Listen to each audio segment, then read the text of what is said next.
third night. We are so glad you are here and you have caught all the sessions. So, welcome, welcome, welcome. Some of you, it may be night number two. Thanks for coming back and joining us. We have some great information for you this evening. And for some of you, it may be your first night with us, and we're glad to have you as well. So we're going to have another, yes, I see my third night shout outs in the chat. We are going to have another wonderful, wonderful session for you. Um, as we usually do, we're going to give a few minutes for people to get in the room and log in. We know people have had probably some very busy days and maybe just be getting off work potentially. So we're just giving them just a minute or two to log in, and then we're going to go ahead and get started. As always, feel free to share this link with others who may want to join in. The beauty of being here in the actual session is the ability to ask our presenter questions. For those of you who are joining us on YouTube, we welcome you as well. And we're going to have a great time tonight. We're going to have a great time tonight and learn a lot more as Kevin rounds us out for our investment series. So we're, like I said, I see more people coming in. Welcome, welcome everybody. I see quite a few people who have been with us here for the third night. Some of you I see you've been in here for 2 nights, and some maybe for night number 1. Again, we're glad you're here. Welcome, welcome, welcome, welcome. We're going to go ahead and we're going to start with a word of prayer. I'm going to introduce our presenter for the evening, and then we're going to get rolling. So let's bow our heads. Lord, thank you so much for this day. Thank you for what you have done for us and bringing us thus far. Thank you for the wisdom that you are providing for us through our presenters. May we be responsive and may we be wise in our movements as we move forward. In your name I do pray, amen. For those of you that may be new to us here this evening, my name is Summer Wood, and I am the director of the Next Steps Ministry at Riverside. Our objective and goal as a ministry is to provide practical, real life, whether it be advice or courses, information that'll help you in your day-to-day life. So this evening, this is our third night of our investment series. We have seen through the question and answer periods in the last 2 nights that this has truly been a right on time subject, as many people have questions about this. And so we're building on that knowledge. As those of you know, every night so far, we have been building knowledge. And so tonight in night 3, we're going to get another installment. Our presenter this evening is Kevin Matthews of Building Bread. He is a best-selling author and top 100 financial advisor. He's managed over 100 million in assets over the course of his career. He's the founder of Building Bread and has been featured in many publications, most recently, the New York Times. He tonight is going to be teaching us how to safeguard our new investments. So we just want to welcome Kevin to our series. We're thankful for his time and we're excited about the information that he's going to share. So at this time, we're just going to pass it on over to Kevin. Thank you for having me. I appreciate it.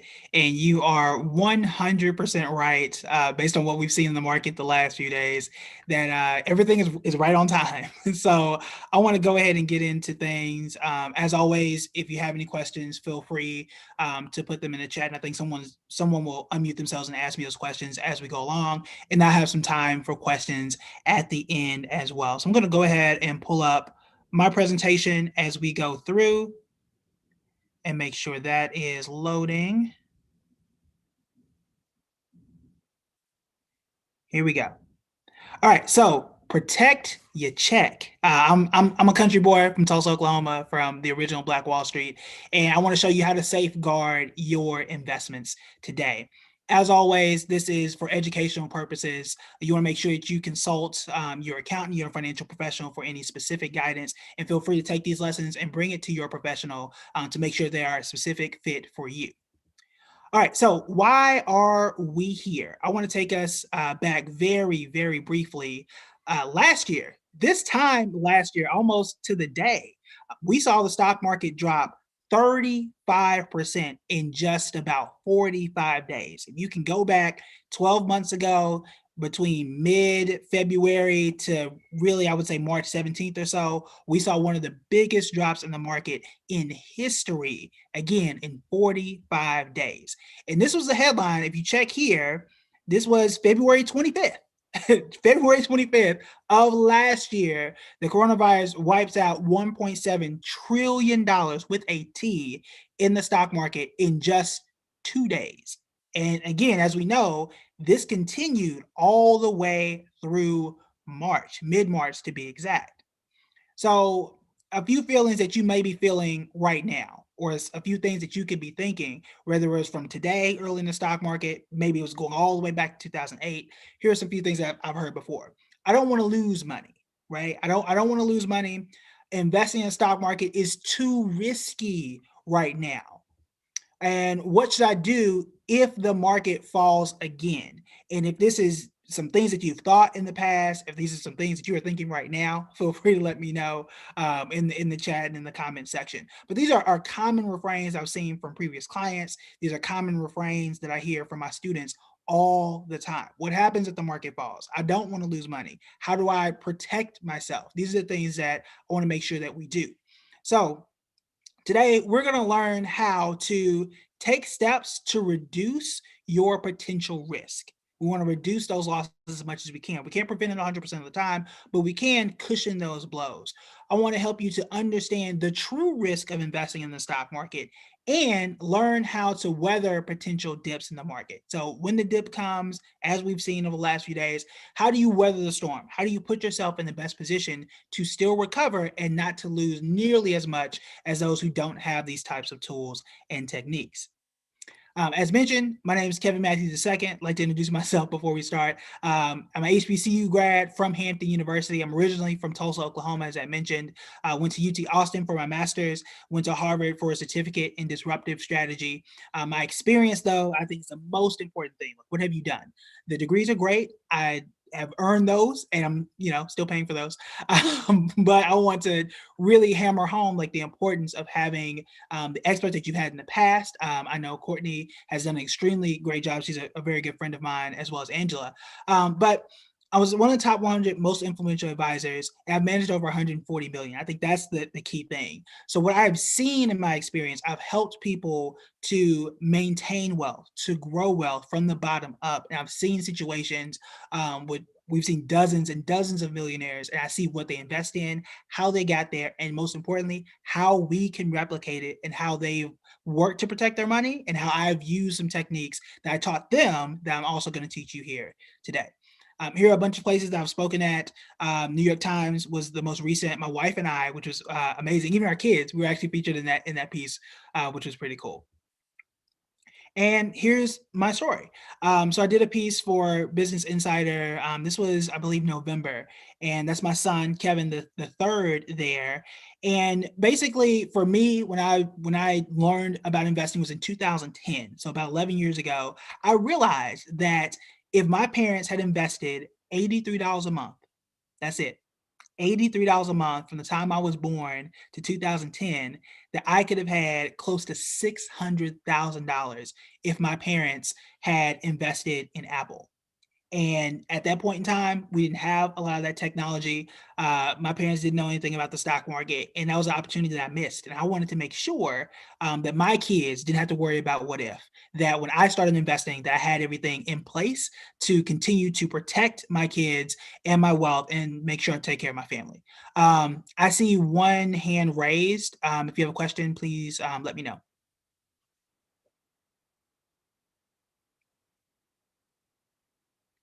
I think I see two hands raised. Um, if you have a question, feel free to type that in so I can see it. Or Summer, if you can read out the question if they have it. Sure, I'll do that, and we have time at the end as well, and we'll just Okay. do that. Mm-hmm. Okay, cool.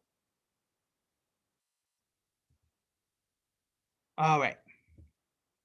So let's go ahead and get started. Again, if you have any questions, put those in the chat. That way we can read them out. as we go through. So, number one, how to reduce your losses. What do we do to protect what we have built? So, number one, you can't guarantee a $0 loss 100% of the time, but we can soften the impact and make it easier to recover from losses. And that's the most important thing. How do you bounce back? How do you make sure that if the market dips, when the market dips, you're not losing the majority of everything and that you can, again, really lessen those impacts? One of the best ways to soften it, to soften those losses, what is called asset allocation. That is the technical term. Feel free to highlight this or take a screenshot. But that's a technical term, is what they call it, asset allocation. Asset allocation is, the definition of it, is the mix between stocks and bonds that you own. So I have a percentage of my money in stocks, I have a percentage in bonds. The mix of that, whether it's 50-50 or any other percentage of that, that's called asset allocation. And it's a picture of my wife and I. This might have been 2010, so quite a while ago. But it symbolizes the bike. And the reason why I bring up this analogy is because, one, it's visual, which is always great. But bikes are the stocks. I'm sorry, the pedals to the bike are the stocks. That's what's going to press you forward. It's going to be fast. It's going to be exciting. It's going to grow your money. It's going to get you from point A to point B. That's the pedals. The brakes, though, those are the bonds. That means that they're going to slow you down when you need to be slowed down. It's going to brace you from falling. And the older that you get, the more brakes that you need. My son, who's running around right now, he'll be 3 next month. He doesn't really need any brakes. If he falls, he gets up, he's fine. I'm much older. If I fall, I'm going to be hurting for quite a while. And I want to make sure that in my investments that I have the right mix between pedals and brakes. I can still get to my destination, but I can slow down. If I see a bump coming, I can slow down and maybe my fall is not as bad as if I didn't have any brakes at all. So this is the best symbol of what's called asset allocation. I'm going to show you exactly how you can do that with your investments right now. But I want to give you an example. If you invested $100,000. I think this goes back to the year 2000. So if you go back 2000, the year 2000, you put in $100,000. Here's what would have happened in the worst case scenarios. In 2002, if you just left everything, 100% of your money in the stock market, if you put everything in the stock market and didn't have any allocation at all, you would have lost $21,000 alone in the year 2002. If you had a 70% allocation, 70% stocks, 30% bonds, you only would have lost 12,000. That's a big difference between the two. Just by allocating your money differently, instead of saying I'm putting everything in stocks and I have all pedals and no brakes at all. In 2008, which we know was a very, very bad year, you would have lost 56,000 in 2008 alone. However, if you had the right allocation or a better allocation, you could have reduced that down to 36,000.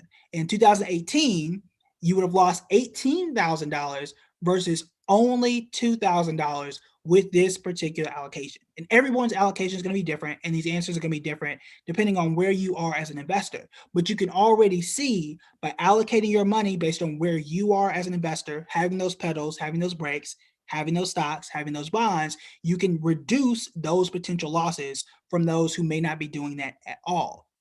Total, if you add everything up and you subtract the difference between the two, you could have avoided $45,000 in losses by simply making sure you have the correct allocation. And that is the key. So, how do you do this? How do you allocate your assets? There are 2 ways to do it. One is super simple. The other one just takes a very simple and easy 10-question questionnaire. So here are the 2 ways. Number 1 is what's called a risk tolerance questionnaire. For an example of this, you can go to buildingbread.com/risk. It will forward you to a questionnaire. It's about 9 to 10 questions. You answer those, and it'll tell you, for example, 80% of your money needs to be in stocks, this much needs to be in bonds, and a slice of it needs to be in cash. So that's the most scientific way that you can do it, if you will. So it's, again, a quick questionnaire. It'll tell you where you need to be. That's something you want to update periodically, usually at once per year is a good enough number. The second way to do it, and this is the very quick way, is using the rule of 110. And I'll apologize now. My handwriting is not perfect, especially when I write on screen. So I'll show you this here. This is the rule of 110. It was better for me to draw it out than to type it. But basically, you start with 110, you subtract your age, and that's going to give you the percent that you should have in stocks. For example, you start with 110. If you're 30 years old right now, that's going to give you 80% in bonds. I'm sorry, 80% in stocks, as you see here, 80% in stocks and 20% in bonds. That would be my allocation if I am 30 years old.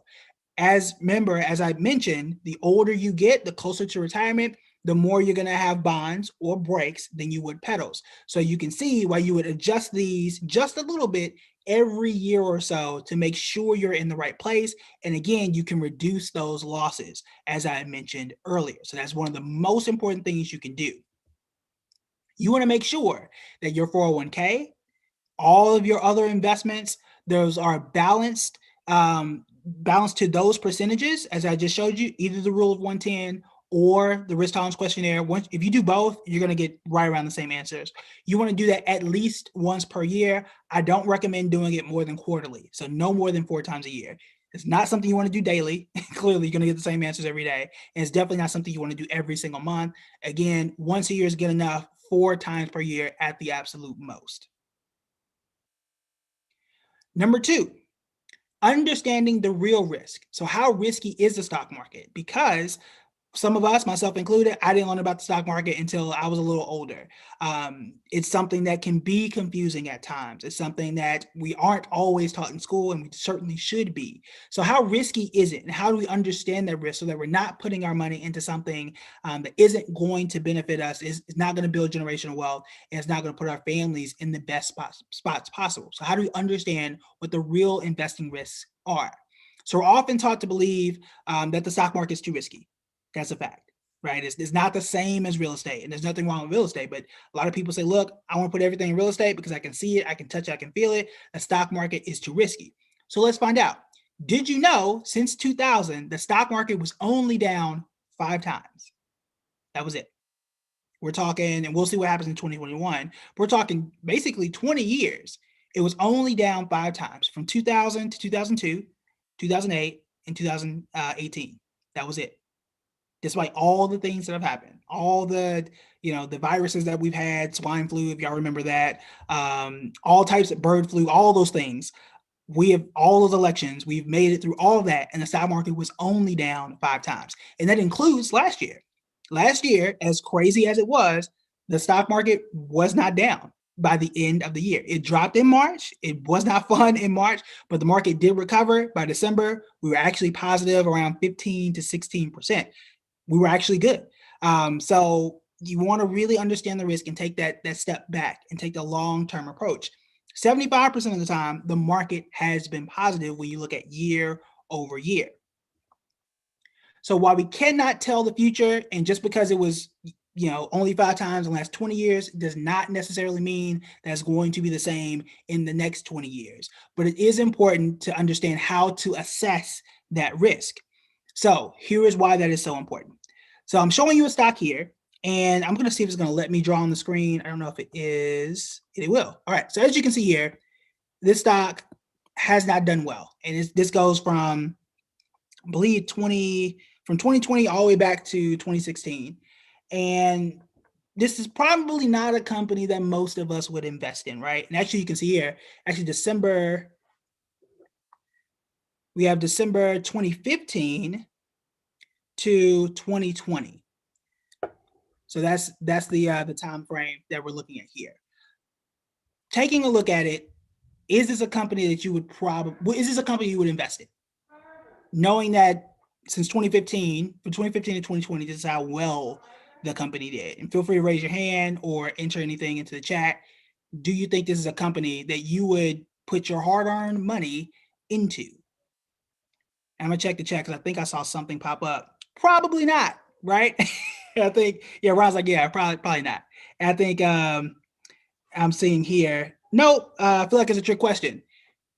Kinda, but here's why. So would you put the money in a company that's down 80% over 5 years? No, you wouldn't, right? But can you guess what company this was? because there were a lot of people who put money in this company anyway. Um, the company, someone said Tesla. Actually, no, Tesla was actually pretty good during that time. This company was GameStop. This was GameStop. Yes, just a few weeks ago, this was the hottest stock in the market. But most people did not realize that over the past 5 years, it was down 80%. And that was just a random occurrence that it went up as fast as it did. And it was actually very predictable that it went down as fast as it did. Yes, this was, if you knew the history, if you had known those risks in advance, there are a lot of people that would not have invested in a company like this. But as you can see, there are millions and millions of people who make that mistake all the time. And this is just from February 4th.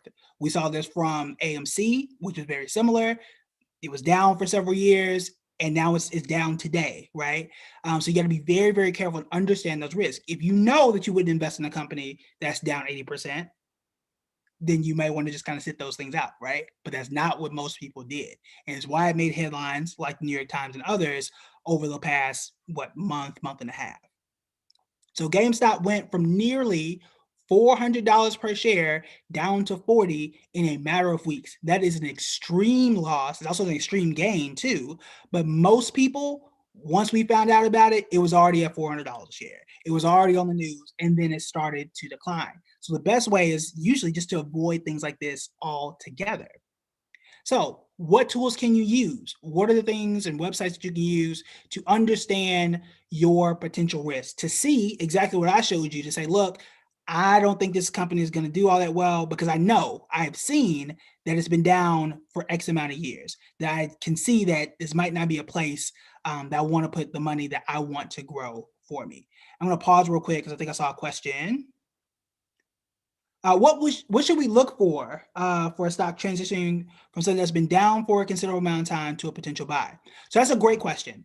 It depends on what the company is and how fast that transition is. So if you tell me that a company went from $4 a share all the way to 400 in 2 weeks, that's probably not something. I don't think that's not realistic. And the reason why I say this, but we've seen this over and over and over again. We saw it with GameStop. We saw it with AMC in 2021. We saw this happen with Tilray in 2018. We saw it with Kodak just last year. You remember Kodak shot up 4,000% in what, 3 or 4 days, and then immediately crashed right after. So if something is actually happening with the company and we see that it makes sense, it deserves to go up, then that's something that you want to pay attention to. Also, always look at what the company is doing and how the environment is changing. In the case of GameStop, if you're familiar, for those that don't know, they're the blockbuster of games right now. You used to go in there, you buy a game, you come out. They don't make the games, they don't stream the games. So it's a dying industry. You want to make sure whatever company you're investing in is not in that particular space. Make sure that is a leader in that space, and make sure they have some history in it and I'll say some backing into it as well before you decide to put your own money into it. All right, so let's go ahead and continue. I think that was the one question I did get, and I want to make sure I mark that one. Okay, so what are some tools that you can use? So number one is stock comps. I like it because it helps me to compare different investments against each other. So if I have a choice that I need to make, should I invest in a Tesla versus, I don't know, a Ford or a NIO? These are companies that are in that electric vehicle space. Maybe I can do that. Another tool is Yahoo Finance. It really gives you a lot of news and information about that company. The graph that I showed you earlier was from Yahoo Finance. So those are two things that you could use. There are really dozens of tools, but these are two easiest to get to. I love Yahoo Finance because it sends me alerts for the companies that I want to follow. You pull up a company, you hit the start button, and when important things come out about the company, it'll send you a little push notification, and you can start to learn a whole lot more about that company and what you need to know. So I want to show you a screenshot. I believe this is from Stock Comps. Make sure my PowerPoint is still with me because sometimes it decides not to. All right, so you want to use these tools to gauge your potential risk and reward. So number one, this is from Stock Comps, and it shows me that if I invested just $1,000 3 years ago, what would that be worth today? And this screenshot was taken yesterday. So what would it have been worth yesterday to be exact? So if I invested in Intel 3 years ago, I actually would have made what is that, 12.4%.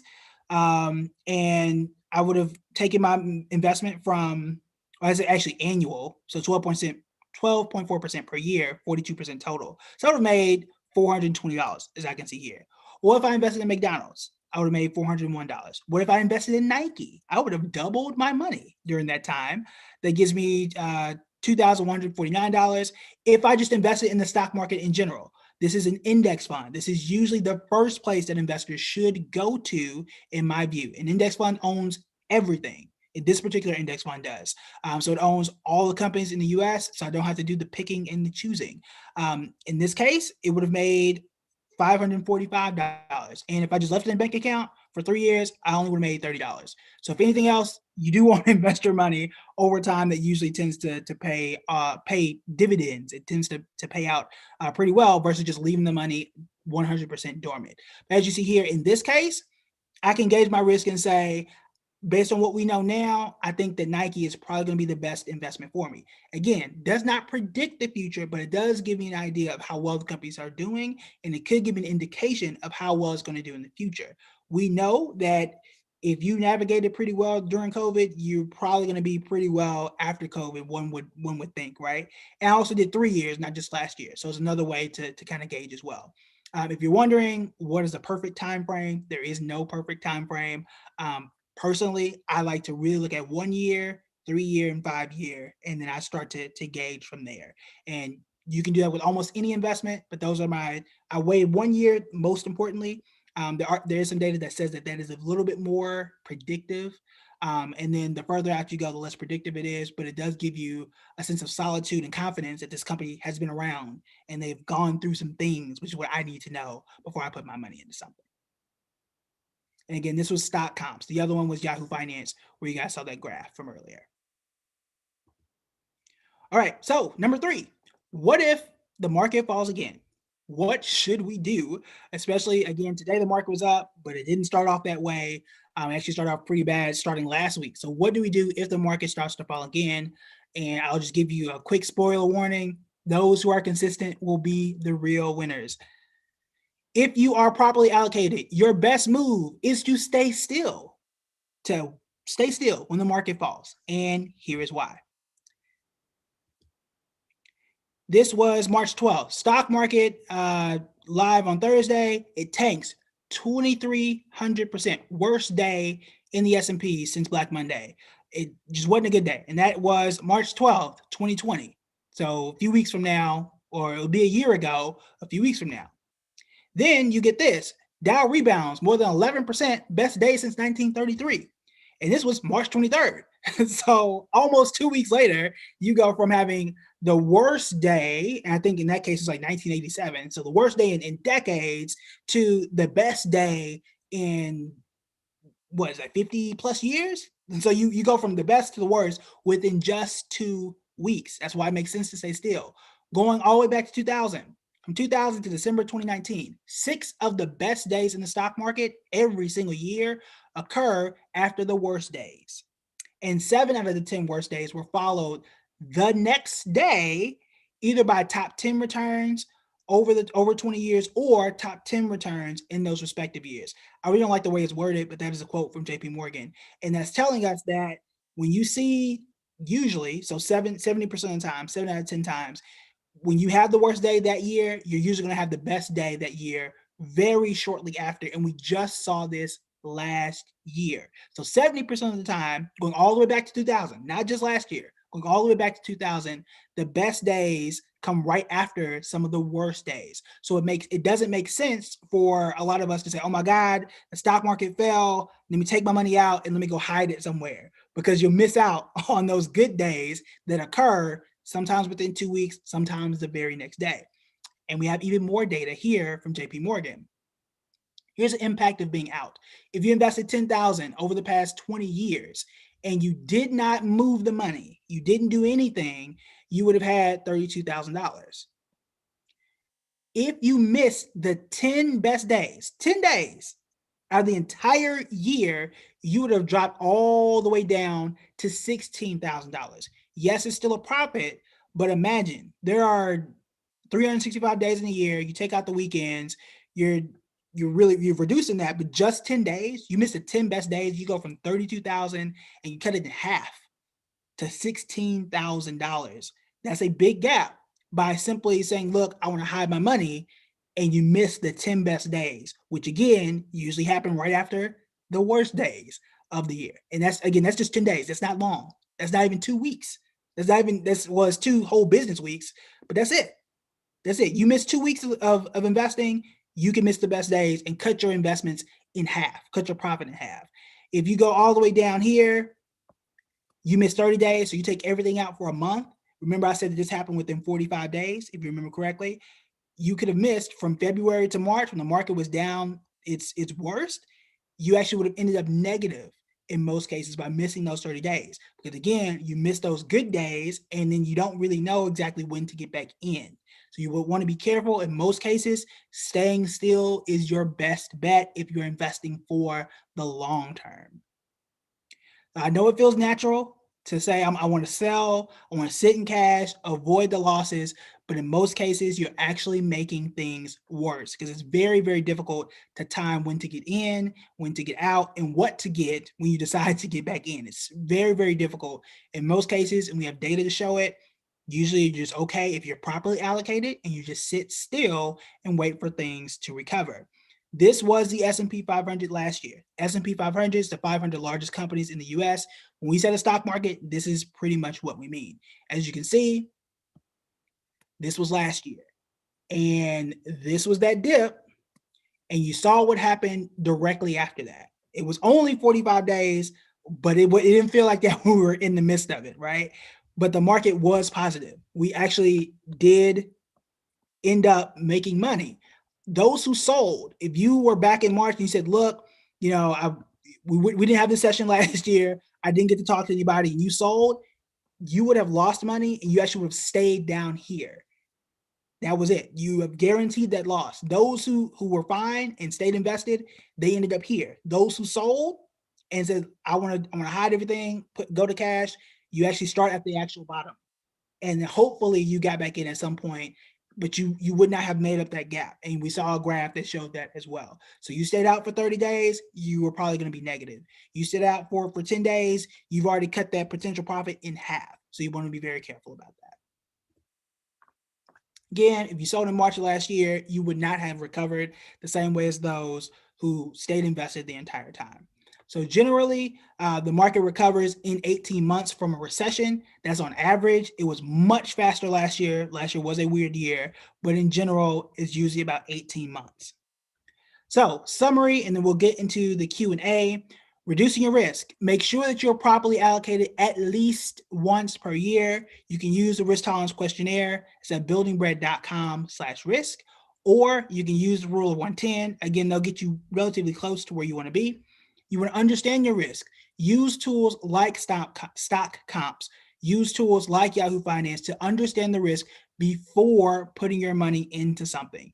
If you see it's been down significantly like that for several years, might not want to be a place that you can go, but you can also read reports about that company as well. So it's going to give you some indication of where you think that stock is going to go, and you can make a much more informed decision.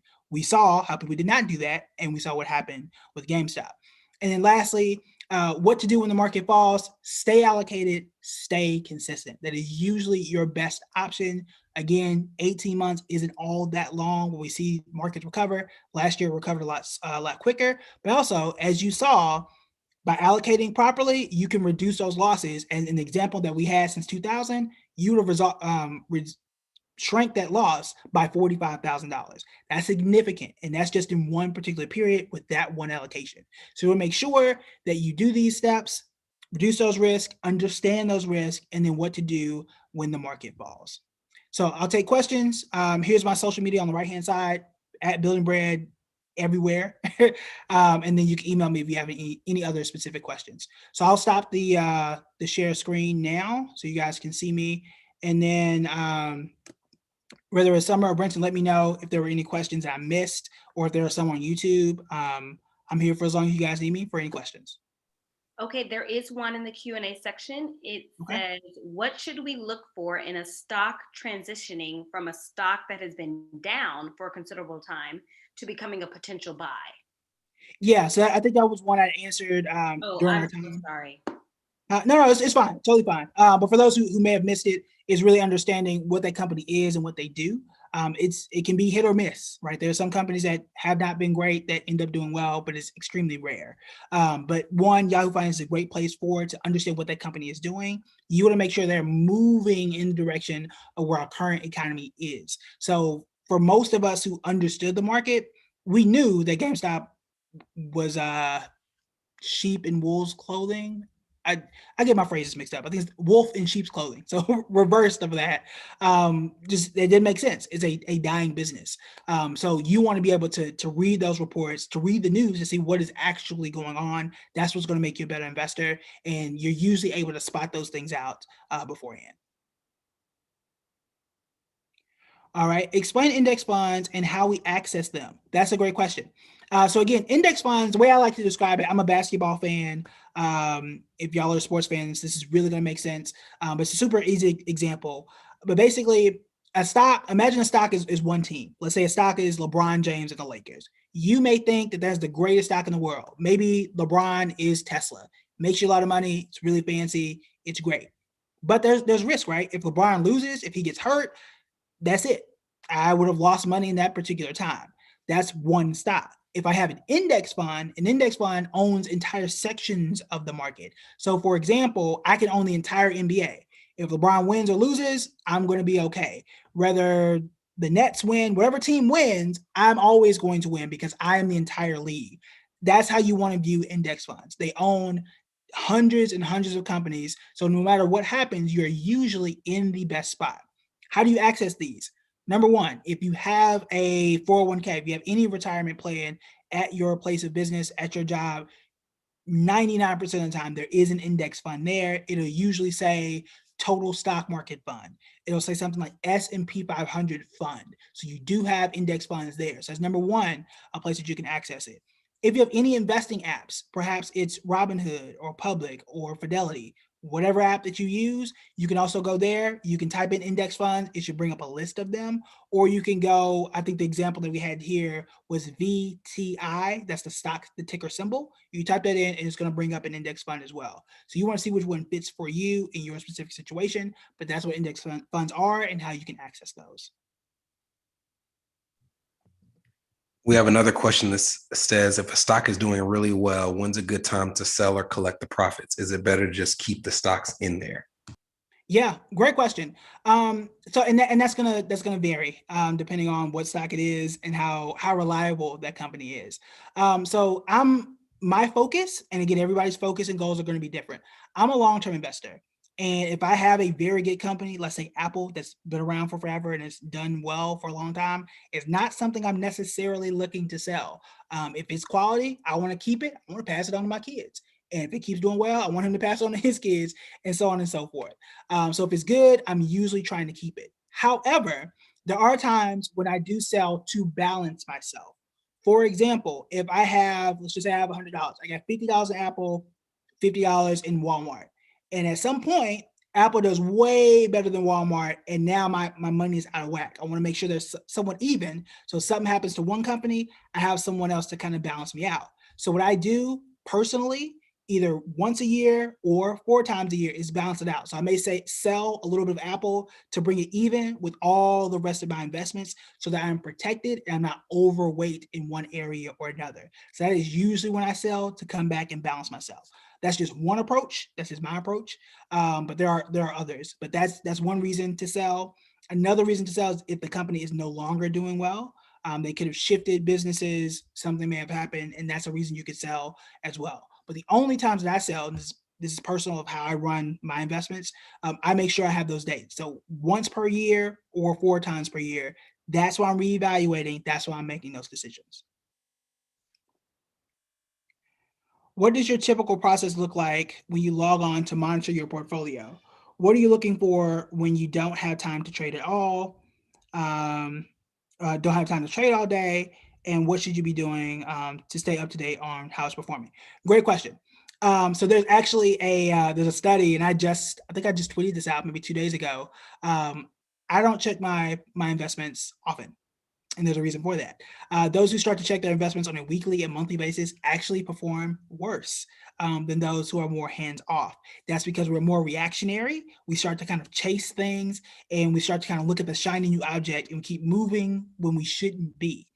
So my suggestion, especially for clients as well, again, that 4 times per year, quarterly, is when you want to make those decisions, or once per year is when you want to make those decisions.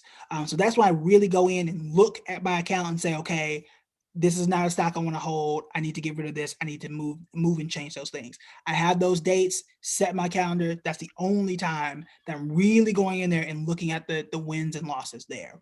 The other thing, and notice how well it worked last year. If I looked at things in March, I may have freaked out and done all types of things I shouldn't have been doing. But going to the other question is, what do I look for? Personally, and it's going to depend on your goals, right? And what your risk is. So what I try to do, if I'm investing in a stock, let's say if it's Apple, Tesla, what have you, I want to make sure that the stock is outperforming the S&P 500. So I'm using something like stock comps that I just showed you guys earlier. I want to make sure that if I'm taking on extra risk, because I'm taking on extra risk by investing in McDonald's versus investing in an index fund, it's safer comparatively to have 500 companies instead of just one. So if I'm going to put my money in McDonald's, I want to make sure it's going to outperform the S&P 500. If it doesn't, for me, I decide to go for a different company. If it does outperform it, then I keep it. And every year I'm coming back and asking that same question. And that's my evaluation point on whether I'm going to keep an investment or switch it out for something else. We have another question here. I bought 10 shares of stock in a company a year ago at about $94 a share. Mm-hmm. And now it's trading at about $209 a share. It's a REIT, and I believe there's still room for growth. But the idea of purchasing new shares for more than double what I originally paid for the shares hurts my heart. How do you manage this as a strategic investor? That's a great question. So first off, congratulations for picking a good REIT. So for those that don't know, REIT is Real Estate Investment Trust.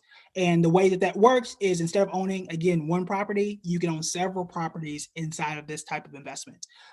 Examples, just for those who want to take notes, an example of a REIT, just the first one that comes to my mind is the stock symbol AMT. That is American Towers REIT. And what that REIT does is it owns the land around cell towers for T-Mobile, Verizon, and what have you. So they own the land around that. There are REITs that own malls. There are REITs that own hotels. Whatever you can think of, apartment buildings, there are REITs out there. And generally REITs are pretty good. But to answer your question, number one, congrats on finding a good one.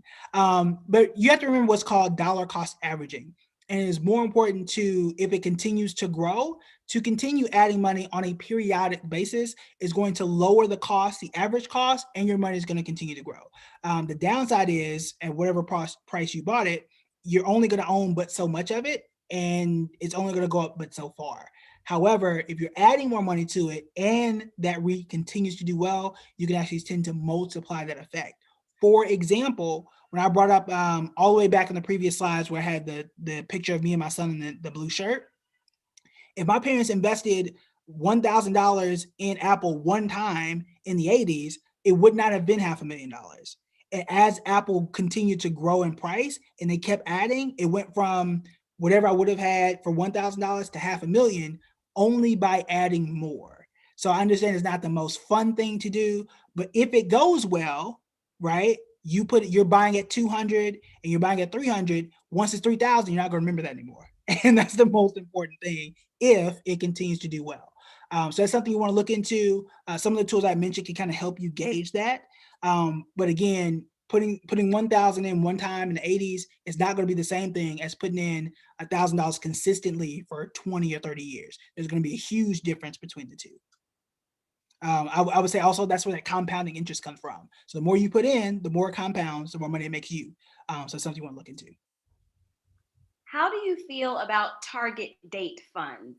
That's what I have my Roth IRA contributions invested in, but I have read that sometimes target date funds can be more conservative than necessary. I'm hopefully 22 years from retirement. Yeah, so it depends on which target date fund you're looking at to see if it's more or less conservative. Because the problem is, what is conservative? right? Conservative depends on where you may be. So someone in their 40s could say, look, I'm a 60-40 mix, right? So 60% stocks, 40% bonds, and that's conservative to them. Whereas someone else who's also in their 40s could be completely different. So the term conservative can be broad depending on who you are. But let me first explain what target date funds are. Target date funds are investments that help you to allocate your money totally on autopilot. So as you age, instead of you going and doing the rule of 110, instead of you going and doing the asset allocation, it does it for you. It is really a set it and forget it type of investment. Most 401ks are in that space. In general, I think they're fine. You do want to actually pull up that fund and read more about it to see what exactly allocation is going to be. And most importantly, make sure you have the correct one. So for example, if you're retiring in 20 years or 22 years, that'll be, I'm just rounding down, 2040. So if you have in your 401k, they'll say like the 2040 life cycle fund, that's probably the right one for you. What you don't want to do, and I've seen this happen, I just started a job in my 20s, I got the 2020 fund because that's the year it was. That's not how it works. So the closer the year is, the more conservative it is, the further out it is, the more aggressive it is. But generally, I think they're good, especially if you want to be passive and hands off. But you do want to do your research to see how aggressive and passive it is compared to where you are. So do the rule of 110, do your risk tolerance questionnaire, and compare that with what that fund does and see if those things match up. Great. Someone said, interesting point about not looking at your portfolio as often, but do you have alerts set in case the stock tanks? Nope. I'm kidding. So for the most part, there are some things you can do. So here's how I view it, and I would encourage you to check out my Twitter and Instagram because I literally put out a point just yesterday on that exact question. If I'm afraid that a stock could absolutely tank that quickly, then that might not have been a company I wanted to invest in the first place. So that's number one. If it's something that I have to be worried about, like, oh my God, what if this company goes bankrupt? That's probably not a company that should have made my list. And it says something more about me as an investor that I picked something I wasn't super comfortable with to begin with. Example, last year at end of 2019, I bought my son, I think it was Nike for like $100 a share. Coronavirus hit, it dropped down to 88. It dropped down to 65. Did I think Nike was going to go bankrupt? Absolutely not. And we kept adding more money as time went. And at one point, a few weeks ago, Nike was up to 140 some odd dollars a share, almost $150 a share. And we made a huge profit because I bought it 100 and 88 and 65.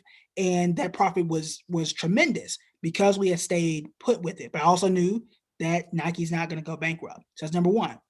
Number two is you can do what's called a stop loss order. It's a little bit more advanced, but what that says is if the stock hits a certain level, it'll sell out and protect a portion of your gains. So for long term, I personally do not do that for my long term investments. Why don't I do it? Because if I had done that for Nike, I would have sold out of it at $80 or $65. I wouldn't have been able to get in at a low price and have it to make that gain. Because the distance from 65 to 150, that's a huge profit. If I had a stop loss, I would have sold out of it and would have jumped back in at 150 when I initially bought it at 100. So that's the cost benefit. So you want to be careful about that. So for my long-term investments, personally, I do not. But if you are a little more concerned about it, then you may want to consider what's called a stop loss. I have a video on YouTube and Facebook not too long ago that covers how that works. In your opinion, what is a reasonable expense ratio? That's a great question. I don't want to put you on the spot. Brenton, you may know a little bit more than me on that one, just because expense ratios have fallen dramatically over the last few years. So you may have a better handle on what a very good ratio could be. I'll hop in and out really quickly to defer to your expertise, but I will say that if you have something that's like an index fund, like what he was referencing, a lot of those are following computer algorithms.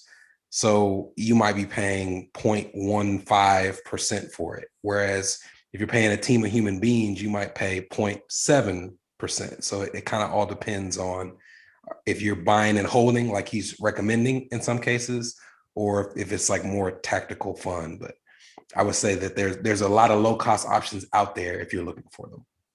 Hop off. I will say too that and I'm not sponsored by Fidelity or anything, but Fidelity actually has a list of very like I think more than 50 different funds that have extremely low expense ratios. So that may be a place that you want to start to look. Also, Vanguard is known; they're like the inventors of very low cost funds as well. So those are two places you could look for places that we know have reasonably priced funds. Okay, we know you have mentioned how you don't monitor it a whole lot, your portfolio, but there's a question that says, what does your typical process look like when you log on to monitor your portfolio? What are you mainly looking for when you don't have time to trade all day, but Mhm. you want to be up to date on how it's performing? Yeah. So when I get in and when I set my dates for what I'm going to evaluate, here's what I look for. So number one, I pull up historical data. So my first thing is where am I allocated? Where should I be? Am I 80-20 or whatever that number is going to be? So then I do that. That's the first thing. And then I pull up what an 80-20 mix would have done during that exact amount of time. So this is a more advanced tool, but there's a tool called Portfolio Visualizer. Um, I know it's a long word, but portfoliovisualizer.com. You can use that tool and say, what did an 80-20 mix get me in 2020? So I type that in and see what that is. And then I type in what my actual investments did and see did it meet it? Did it exceed it? Or was I below that number? That's when I start to make my decisions as to what stocks I need to keep, what things I need to move, or do I just need to keep everything the same? But my goal is always to either meet exactly what the market is doing or to do a little bit better. So that's what I do to keep track of where I should be and what moves I need to make. Well, thank you so much for being with us this evening. I mean, talk about a wealth of information broken down in a very practical way for the novices like me who understand very little about this. That was very, what is the word? Approachable. So I really do appreciate what you shared with us this evening. As always, you all, Kevin did share his information. As he said, if you would like to reach out to him and connect with his company as well, please feel free to do that. This presentation will be on our YouTube page for a limited time for you to be able to refresh. If you came in late and maybe missed the beginning, no problem. You can always access this via the Riverside YouTube page. We also encourage you, for those of you that may have friends, family members, etc., who you believe this information would be of benefit, to please share that link. And let's just spread the knowledge. We appreciate Kevin coming on tonight and giving us his expertise. And if we can share it with others, let's go ahead and do that. We're going to close out. I would like to say that for those of you that are here this evening, be on the lookout for further presentations that we'll be having in the coming up months. And we will be reaching out to you as well, those who have been able to be in attendance. We're going to close with prayer and head on our way. Lord, thank you so much again for just providing us with this information. Thank you for the gifts that you have given Kevin to be able to share with us this evening. I pray that we will be able to take this information and use it wisely. In your name I do pray, amen. Thank you all so much. You have a great evening and we will see you later.